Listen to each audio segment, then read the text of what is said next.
آؤ ہم دیکھیں اور اتھینٹک بات کریں کہ اچھا انسان کون ہے۔ اچھا انسان وہی ہے جس کو اللہ اچھا کہتا ہے یا محبوب خدا اچھا کہتے ہیں۔ اسی بارے میں حدیث پاک ہے، حضرت سیدنا سہل بن سعد ساعدی رضی اللہ تعالیٰ عنہ آپ فرماتے ہیں کہ ایک دفعہ نبی پاک صلی اللہ علیہ وآلہ وسلم مسجد نبوی کے اندر تشریف فرما تھے۔ مسجد کے سامنے سے ایک آدمی گزرا جو بڑا مالدار تھا اور غالباً وہ منافق یا کافر تھا۔ تو نبی پاک صلی اللہ علیہ وآلہ وسلم نے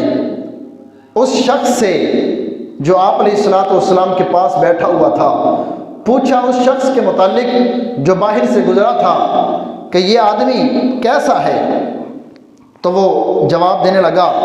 رجل من اشراف الناس ھذا واللہ حری ان خطب ان ينکح وان شفع ان یشفع، کہ یہ ایسا آدمی ہے، یہ لوگوں میں سے عزت والوں میں سے ہے، اور یہ ایسا آدمی ہے اگر کسی کو پیغام نکاح بھیجے تو اس کے ساتھ اس کا نکاح کر دیا جائے، کسی کی سفارش کرے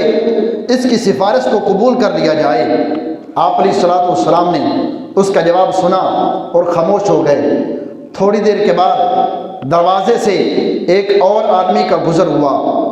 جو سادہ سا لگ رہا تھا، فقیر آدمی لگ رہا تھا اور تنگ دست آدمی لگ رہا تھا۔ تو اس کے متعلق آپ علیہ الصلوۃ والسلام نے جو پاس بیٹھا ہوا شخص تھا اس سے پوچھا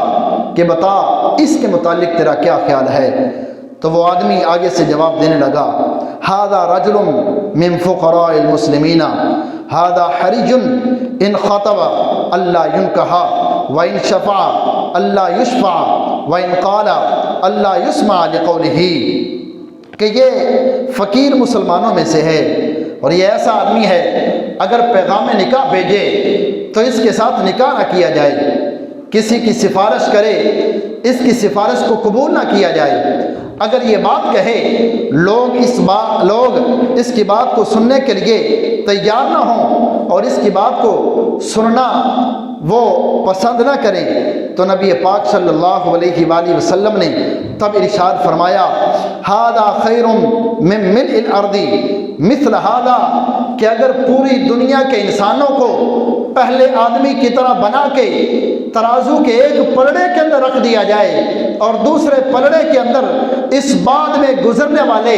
فقیر آدمی کو رکھ دیا جائے تو خالق کائنات پلڑا جو بھاری فرمائے گا اس ایک آدمی کا فرمائے گا۔ تو اس سے معلوم ہوا بہتر وہی شخص ہے جو اللہ کو پسند ہے، بہتر وہی شخص ہے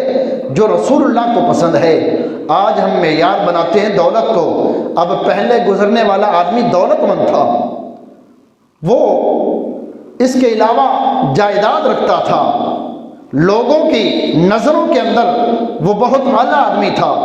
لوگ اس کی سفارش کو قبول کرنے کے لیے تیار تھے، پیغام نکاح کے اوپر اس سے اپنی عورتوں کا نکاح کرانے کے لیے تیار تھے، لیکن یہ دوسرا شخص اللہ کو پسند تھا تو رسول اللہ نے فرمایا صحیح شخص وہی ہے اور اعلیٰ شخص وہی ہے جو اللہ کے ہاں ہے۔ اگر پوری دنیا کے انسانوں کو اس امیر آدمی کی طرح بنا دیا جائے اور غریب آدمی جو اللہ کو پسند ہے تو اس کو ایک طرف رکھ دیا جائے تو خالق کائنات کو وہ ایک بندہ ہی زیادہ پسند ہوگا۔